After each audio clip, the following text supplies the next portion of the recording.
선교입니다. 왜 선교일까요?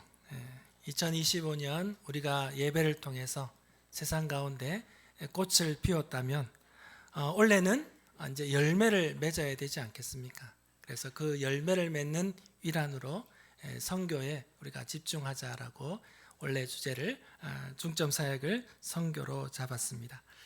선교는 교회가 하는 많은 사역들 중에 하나가 아닙니다. 바로 교회의 본질이며 교회가 존재하는 이유가 바로 선교여야 하는 것입니다.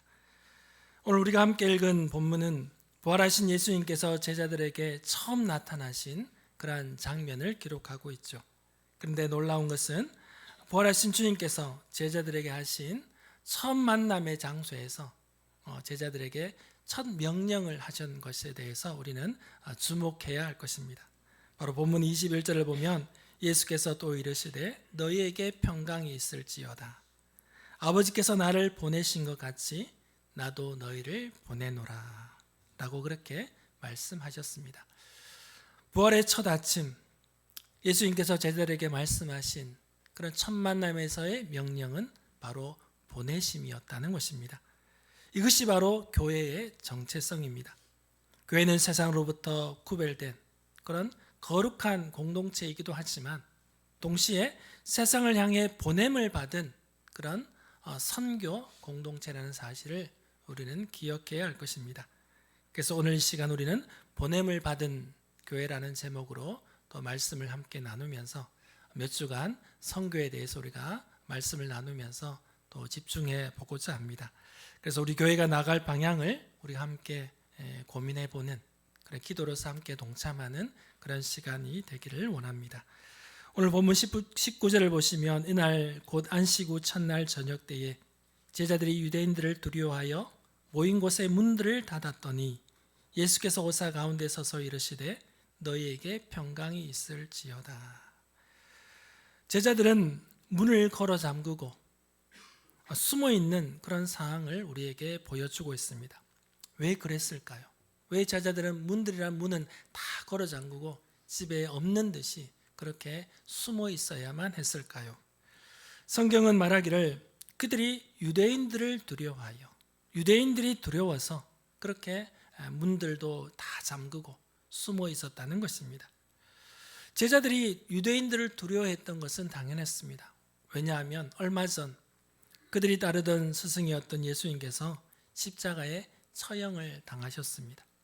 이제 그들도 예수님의 제자라는 이유로 유대인들에게 발견되면 그들 또한 체포되어서 모진 어려움을 당할 것이 뻔했기 때문이죠. 그래서 그들은 그들에게 발각되지 않기 위해서 문들을 걸어 잠그고 없는 듯이 그렇게 숨어 있었던 것입니다. 우리는 여기에서 우리의 자신의 모습을 한번 돌아보기를 원합니다. 오늘날 우리 그리스도인들, 다른 그리스도인들을 말하기 전에 자신을 한번 돌아보기를 원합니다. 나 또한 그 제자들이 문을 걸어 잠그고 그 숨어 있었던 것처럼 나 또한 문을 걸어 잠그고 숨어 있는 것은 아닌지 자신의 모습을 한번 돌아보자는 이야기입니다. 여기서 말하는 문은 물리적인 문이 아닙니다. 바로 마음의 문. 우리의 마음의 문을 꼭 걸어 잠그고 그렇게 살고 있지 않느냐는 것입니다. 세상과는 단절된 채 교회 안에서만 내가 그리스도인 양, 내가 무슨 직분을 받은 양 그렇게 신앙생활을 말하고 신앙생활을 하고 있지 않느냐는 것입니다. 우리가 세상을 향하여 두려워하는 이유가 무엇일까요? 혹시 이런 두려움이 있습니까? 내가 예수를 믿고 교회에 다닌다는 것을 친구들에게, 사람들에게 말한다면 그들이 나를 이상한 사람으로 보진 않을까 하는 두려움. 또 직장에서 내가 교회를 다닌다고 한다면 이 종교적인 것 때문에 불이익을 당하지 않을까 하는 두려움. 또한 전도를 했다가 거절당할까 하는 두려움. 또한 나도 신앙이 연약한데 내가 그들이 나에게 물어보면 내가 무슨 말을 대답해야지 할까 하는 그러한 두려움 등을 말하는 두려움들이 없습니까? 제자들이 문을 걸어 잠그고 숨었던 것처럼 우리도 그 두려움 때문에 그러한 두려움 때문에 문을 걸어 잠근 채 마음의 문을 꼭 걸어 잠근 채 그렇게 있고 있는 것은 아니냐는 것입니다. 주일날 교회에 와서 우리가 예배를 드리고 또 수요일 저녁에도 기도회에 나와서 함께 기도하며 또 오늘 또 순모임을 우리가 또 이렇게 참여를 할 것입니다. 또한 교회에서 받은 직분들 또 그 직분을 위해서 열심히 봉사를 하고 있습니다. 그러나 월요일에서부터 토요일, 평일이 되면 우리의 삶의 현장인 세상에서는 내가 그리스도인이라는 정체성을 숨기며 살아가고 있지 않느냐는 것입니다. 이것이 오늘날 한국 교회의 그리스도인들의 슬픈 그러한 모습이 되어가고 있습니다. 주일이 되면 교회에 오면 열심을 내다가도 세상에 나가면 그리스도인 것을 밝히지 않고 그냥 평범한 사람인처럼 그렇게 살아가고 있다는 것입니다. 하나님께서 원하시는 모습은 그러한 모습이 아닙니다. 성경은 말하기를 교회는 세상으로부터 도망쳐서 숨어 있는 곳이 아니라 바로 세상을 향하여 나아가는 곳임을 우리에게 말해주고 있습니다.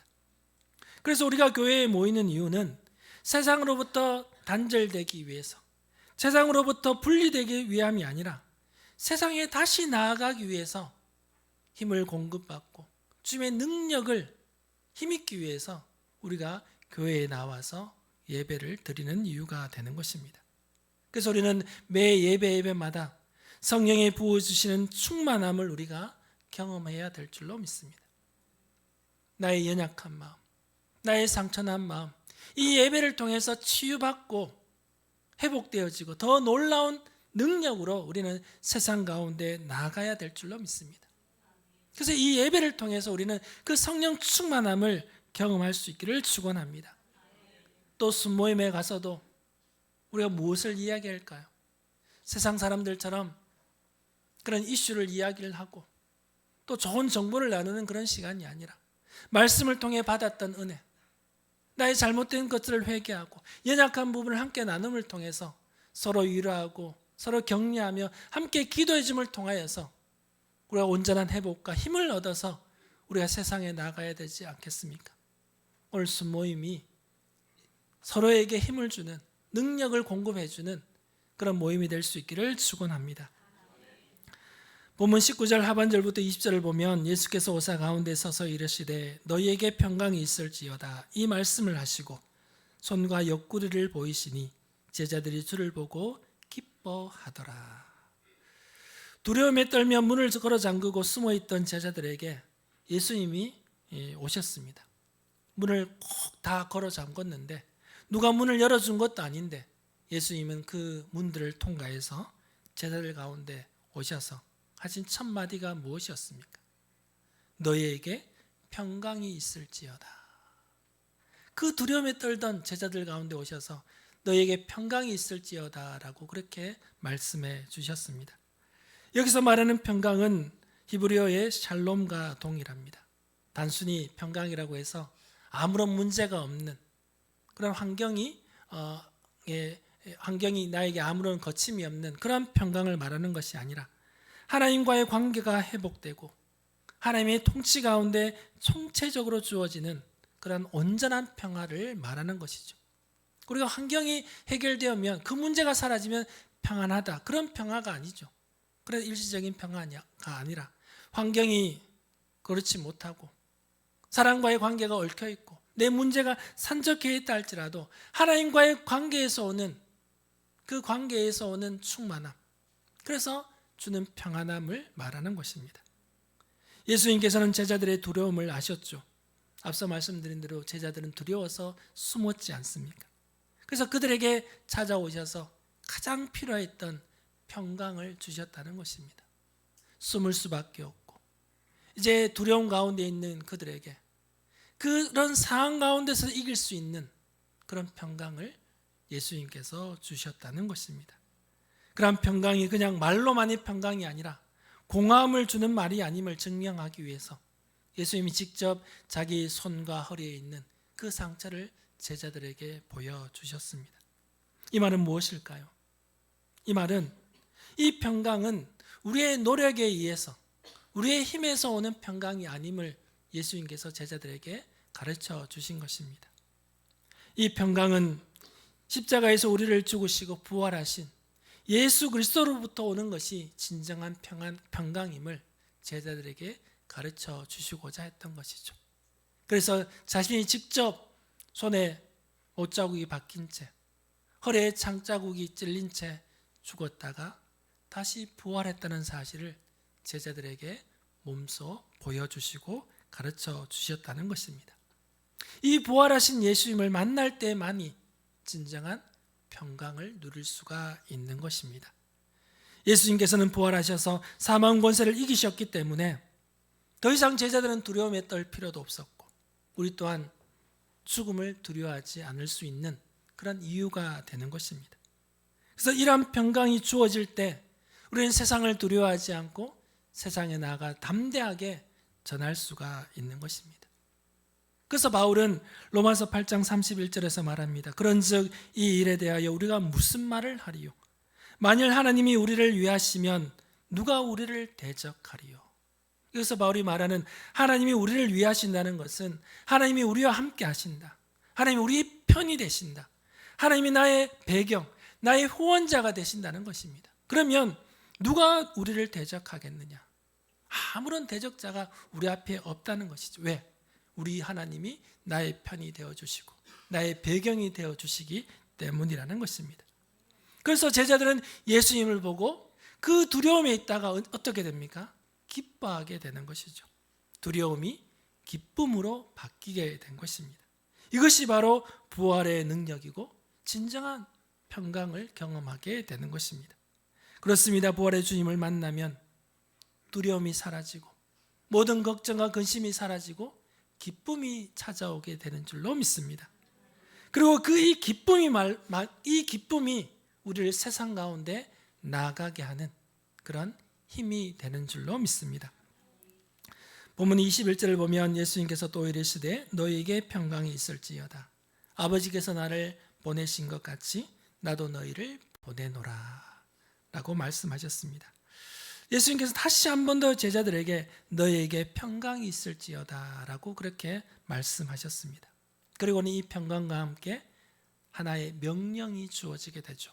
바로 아버지께서 나를 보내신 것 같이 나도 너희를 보내노라 라고 그렇게 명령하십니다. 이 말씀 우리가 한번 깊이 묵상해 보면 여기서 예수님께서 내가 너희를 세상에 보내노라 라고 말씀하면 될 텐데 왜 아버지께서 나를 보내신 것 같이 나도 너희를 보내노라 라고 그렇게 말씀하셨을까요? 왜 예수님께서는 내가 너희를 그냥 보낸다라고 하지 않고 아버지께서 나를 보낸 것 같이 나도 너희를 보낸다라고 그렇게 말씀하셨을까요? 이렇게 말씀하신 의미는 과연 무엇일까요? 이 말씀의 의미는 한 세 가지로 우리가 찾아볼 수가 있겠습니다. 첫 번째로는 제자들의 그 파송, 우리의 파송이 예수님의 파송과 같은 동일한 성격을 가진다는 의미입니다. 쉬운 말로 하나님께서 예수님을 이 땅 가운데 보내신 이유가 무엇입니까? 그 목적은 요한복음 3장 17절에 나와 있죠. 하나님이 그 아들을 세상에 보내신 것은 세상을 심판하려 하심이 아니요 그로 말미암아 세상이 구원을 받게 하려 하심이라. 하나님께서 예수님을 이 땅에 보내신 것은 세상을 심판하게 하기 위함이 아니라 구원하기 위해서 보냈다는 것입니다.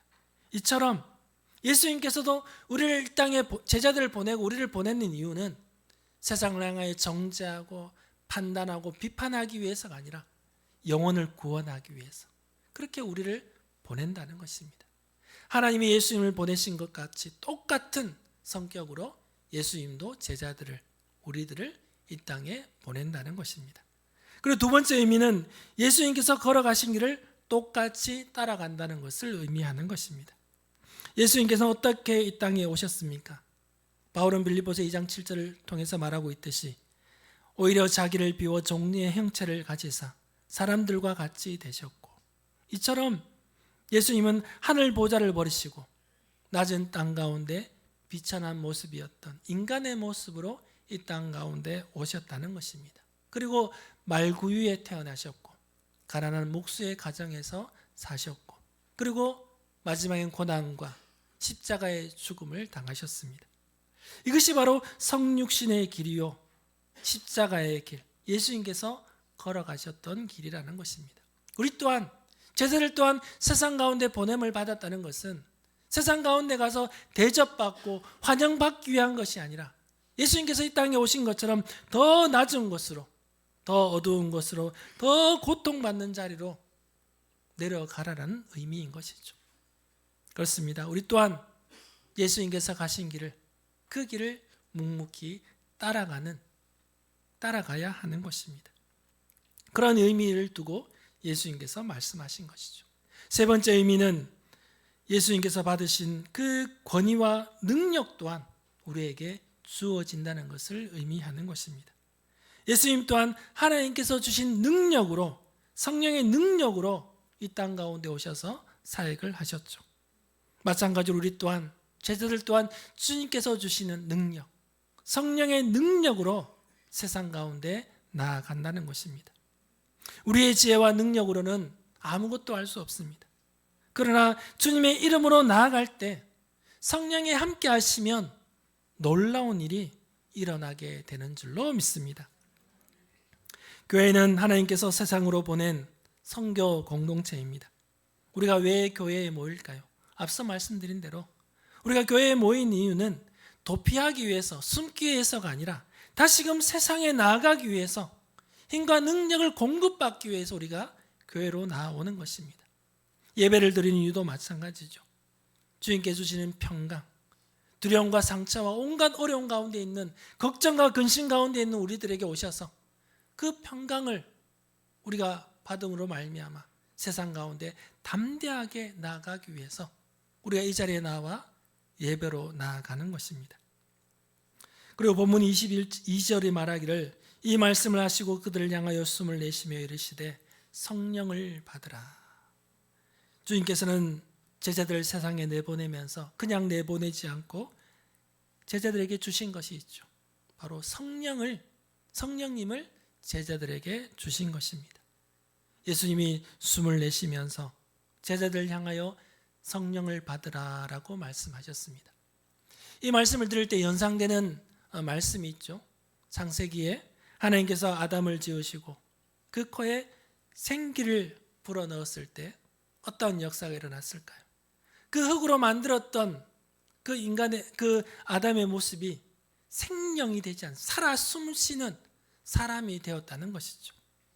그처럼 하나님께서 우리에게 생기를 불어넣어 주시면 우리 주님께서도 그 제자들, 두려움에 떨고 있는 제자들에게 성령을 불어넣어 주시니 예전과는 다른 또 다른 변화된 존재가 되었다는 것입니다. 두려워서 숨었던 제자들이 주님의 성령을 받고 담대하게 세상에 나아가 복음을 증거하게 되었다는 것입니다. 사도행전 1장 8절을 통해 예수님께서 말씀하셨죠. 오직 성령이 너에게 임하시면 너희가 권능을 받고 예루살렘과 온 유다와 사마리아와 땅 끝까지 이르러 내 증인이 되리라. 성령이 너희에게 임하시게 되면 권능을 받는다라고 말씀하셨습니다. 이렇게 성령이 우리에게 임하게 되면 이런 첫 번째로 담대함이 생기게 되는 것이죠. 오순절에 성령이 임했던 제자들 어땠습니까? 문을 걸어 잠그고 숨어있던 제자들이 결국 성령을 받아서 세상에 나가서 복음을 전하게 되었습니다. 베드로는 그 여종이 너 예수님과 같이 있던 사람이 아니냐 했을 때 아니다라고 도망갔지 않습니까? 거짓말하지 않았습니까? 부인하지 않았습니까? 그런데 그 베드로가 성령을 받고 수천 명 앞에서 복음을 전하게 되었습니다. 성령은 그런 두려움을 물리치는 담대함을 주시는 줄로 믿습니다. 두 번째로는 성령이 임하게 되면 능력이 나타나게 됩니다. 사도행전에도 보면 성령이 임했던 제자들은 그 성령의 능력으로 말미암아 병자들을 고치고 귀신을 쫓아내고 심지어 죽었던 사람들까지도 살리는 역사를 행하게 되는 것입니다. 자기의 능력이었습니까? 아니죠. 성령의 능력으로 그 일들이 나타나게 된 것입니다. 세 번째로 성령이 임하게 되면 열매가 맺히게 되는 것입니다. 베드로가 그 많은 사람들 앞에 설교했을 때 3,000명이 세례받고 회개하고 세례받는 역사들이 나타나게 되었습니다. 베드로가 말을 잘했기 때문일까요? 아니죠.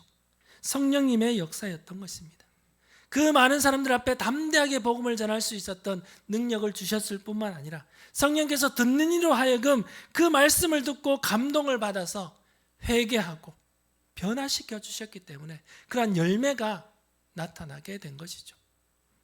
사랑하는 성도 여러분, 그렇다면 우리에게 필요한 것이 무엇일까요? 일용할 양식일까요?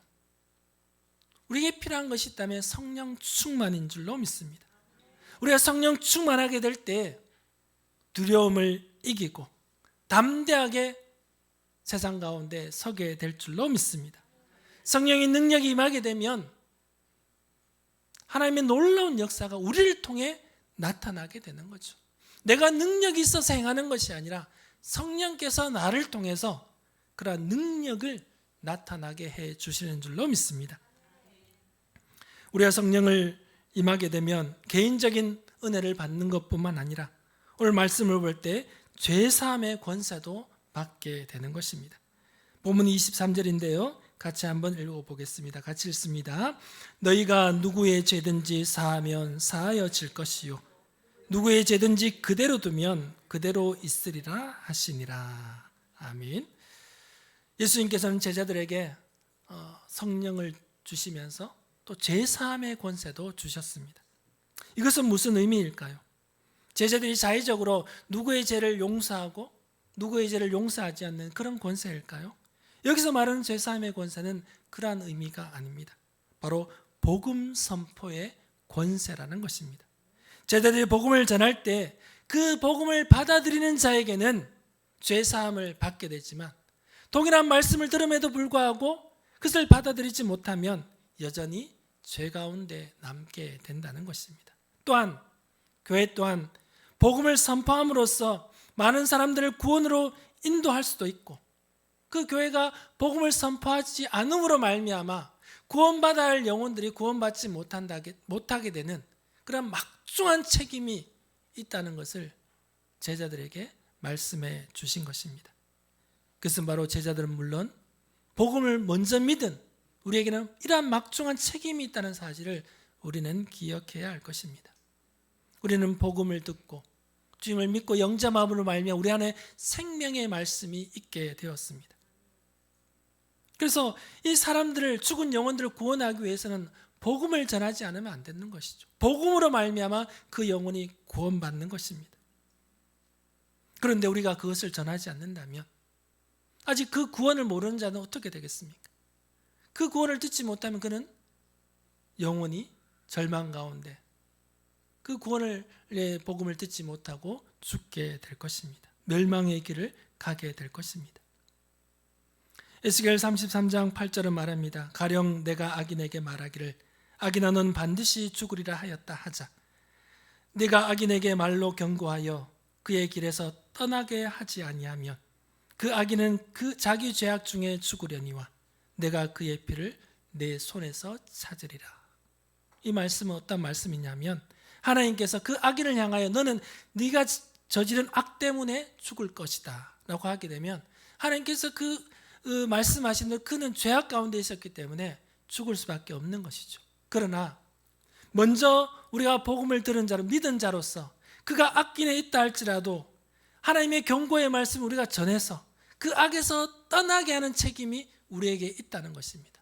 우리에게 떠나게 하는 책임을 우리가 감당하지 못하면 하나님이 그 책임을 전하지 않는 자에 우리에게 물을 것이다라는 그런 말씀이라는 것이죠. 우리가 복음을 전하지 않아서 그들의 영혼이 구원받지 못하게 된다면 그 영혼의 잃어버린 책임이 먼저 믿은 저와 여러분에게 있다는 그런 말씀인 것입니다.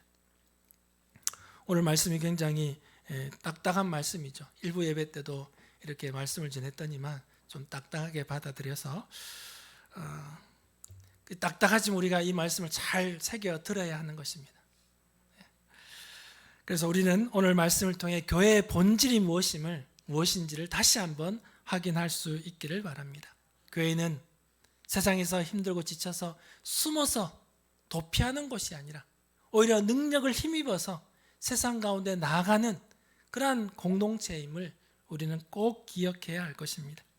그래서 부활하신 예수님께서 그 두려움 가운데 숨어 있는 제자들을 찾아가셔서 평강을 주시고 또 아버지께서 나를 보내신 것 같이 나도 너희를 보낸다고 하면서 성령의 능력을 그들에게 주시고 또 제사함의 권세까지 주셔서 그들 가운데 세상에 나아가도록 그렇게 하신 것입니다. 오늘 이 말씀을 통해서 우리 또한 몇 가지 실천해야 할 그런 사항들이 있습니다. 첫 번째로는 우리 또한 두려움을 내려놓아야 한다는 것입니다. 세상이 우리를 어떻게 볼까? 이상하게 보진 않을까 하는 두려움, 불이익을 당하지 않을까 하는 두려움, 그러한 두려움들을 우리는 다 내려놓아야 하는 것입니다. 세상이 주는 두려움인 것이죠. 주님의 평강을 경험하게 되면 이 두려움은 다 사라지고 오히려 기쁨이 충만하게 되는 줄로 믿습니다. 주님의 평강을 꼭 붙들 수 있기를 축원합니다. 우리가 기도 가운데 평강을 경험하면 어떻습니까? 그 구하는 것 하나님께서 다 해결해 주신다고 우리가 그렇게 믿지 않습니까? 무엇보다도 주님 주신 평강으로 두려움을 이길 수 있는 우리 성도들이 되기를 축원합니다. 두 번째로 성령님의 충만을 사모하십시오. 우리의 능력으로는 아무것도 할 수 없지 않습니까? 그러나 성령께서 하시면 놀라운 일들, 예기치 않은 일들을 우리가 경험하게 될 줄로 믿습니다. 그래서 늘 성령 충만을 사모하고 하나님께 기도하십시오. 하나님, 오늘 하루를 살아갈 때 성령 충만이 나아갈 수 있도록 성령 충만을 주옵소서라고 기도하며 하루를 시작할 수 있기를 바랍니다. 세 번째로는 우리가 보냄을 받은 곳을 확인해야 합니다. 우리 주님께서 나를 어느 곳에 보냈는지, 주님께서 우리를 어디 곳에 보내셨습니까? 여러분이 있는 곳, 그곳이 바로 우리 주님께서 저와 여러분을 보내신 곳입니다. 그곳이 가정이든 직장이든 사람들의 모임이든 어떤 모임이든지 간에 주님이 나를 여기 보내셨었구나, 여기가 아닌 데가 아니라 필요한 곳에 여러분을 보내신 것입니다. 그곳에서 우리는 하나님의 능력을 전할 수 있는 그런 사람이 되어야 될 줄로 믿습니다. 그리고 마지막으로는 복음을 전해야 합니다. 사람들의 죄와 사망에서 건져낼 수 있는 유일한 길이 복음이기 때문입니다. 어제 제가 다 정리를 하고 집에 가려고 이렇게 정리를 하고 있는데 어느 40대 초반의 남자분이 찾아왔습니다. 겉보기에는 한 50대 이상 보였는데 딱 봐도 나는 우울증에 걸려 있어요 라고 하는 그런 표정으로 멍하니 서 있었습니다. 교회에 어떻게 들어왔는지 저도 몰랐는데 저도 왔다 갔다 하다가 그분이 있어서 봤는데 그분이 저를 한 1분 정도 계속 주시하고 있었습니다. 그래서 제가 계속 말을 해도 아무 말도 없고 그냥 저를 그냥 멍하니 그렇게 바라보고 있었습니다. 그래서 제가 로비에 있는 의자에 앉히고 어떻게 오셨냐고 물어도 아무 대답도 안 하고, 그렇게 제가 뭐 여러 가지 이야기를 했는데도 대답도 안 하다가 이제 한마디씩 꺼내는데 무슨 말인지도 잘 알아듣지 못했어요. 처음에는 말도 많이 우둔하고. 그래서 여러 가지 이야기를 물어보니까 20년 전에 22살 때 교통사고를 당해서 그때부터 자기 인생이 우울해져서 우울증 약을 정신 약을 이렇게 먹으면서 왔는데 이렇게 되었다라고 하는 이야기를 들었습니다. 그래서 집에 부모님도 나이가 들어서 어렵고 힘들고 그런 얘기를 자꾸 해서 이분이 뭐 금전적인 것을 요구하나 싶어 저도 마음을 좀 이렇게 좀 닫고 그냥 하는 이야기를 듣고 있었는데, 그래 이야기를 하다가 제가 아니다, 이분에게 내가 복음을 전해야 되겠다라고 그렇게 생각이 되어져서 그분의 이야기를 어느 정도 듣고 나서는 어떻게 오게 되었는지, 여기가 교회인지 아닌지 그렇게 물었습니다. 그랬더니만 그냥 지나가다가 그냥 오게 되었다고 해서 여기는 교회라고 이야기를 하고 제가 복음을 전가하게 되었습니다. 들어올 때는 굉장히 어둡고 말도 잘 못하던 그분이 복음을 듣고 나서는 표정이 달라지기 시작했습니다. 환한 표정으로 얼굴이 바뀌고 제가 목사란 걸 이야기를 안 했는데도 목사님 사랑합니다라고 그분이 사랑 고백을 제가 듣게 되었습니다. 좀 올 때는 멍하니 이렇게 있던 사람이 나갈 때는 정말 밝은 걸음으로, 제가 교통비라도 좀 줘야 되지 않을까 했는데 그런 아무것도 없이 너무 밝은 표정으로 그렇게 제가 좋아지면 다시 오겠습니다 하고 그렇게 길을 돌아가셨습니다.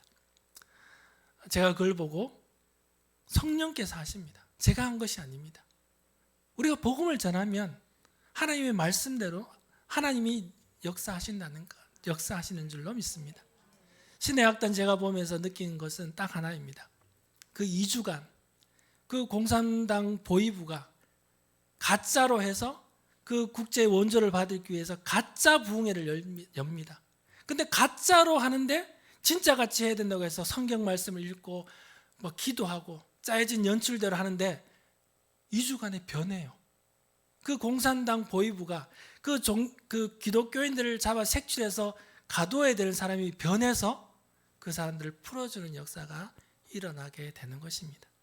내가 하는 것이 아니라 성령이 하시는 줄로 믿습니다. 두려워하지 마십시오. 내가 하려면 두렵습니다. 용기가 나지 않지만 우리 성령님이 하실 것을 믿고 전하게 되면 성령께서 하시는 줄로 믿습니다. 교회는 건물이 아닙니다. 바로 보냄을 받은 자들의 공동체가 바로 교회입니다. 우리 한 사람 한 사람이 각자의 삶 속에서 그리스도의 중심으로 살아가고 그리고 복음을 전할 때 그곳이 바로 교회가 되는 줄로 믿습니다. 두렵습니까? 주님이 찾아오셔서 우리에게 평강을 주시고 그 두려움을 이길 수 있는 능력을 우리 주님이 주시는 줄로 믿습니다. 그 능력을 행하기만 하면 우리 주님께서 역사하여 주셔서 그 무너져 가던 곳이 회복되어지고 그 잃어버린 영혼들이 주님을 영접하게 되는 살아 역사하시는 역사가 나타나게 되는 줄로 믿습니다. 올 한 해 정말 한 영혼을 정말 주님께로 꼭 인도할 수 있는 그런 마음의 결단을 하면서 어느 곳에 가든지 복음을 전하면서 주의 능력을 경험하는 우리 교우들이 되기를 주님의 이름으로 축원합니다. 사랑과 은혜가 풍성하신 아버지 하나님 감사합니다. 원래 우리 교회가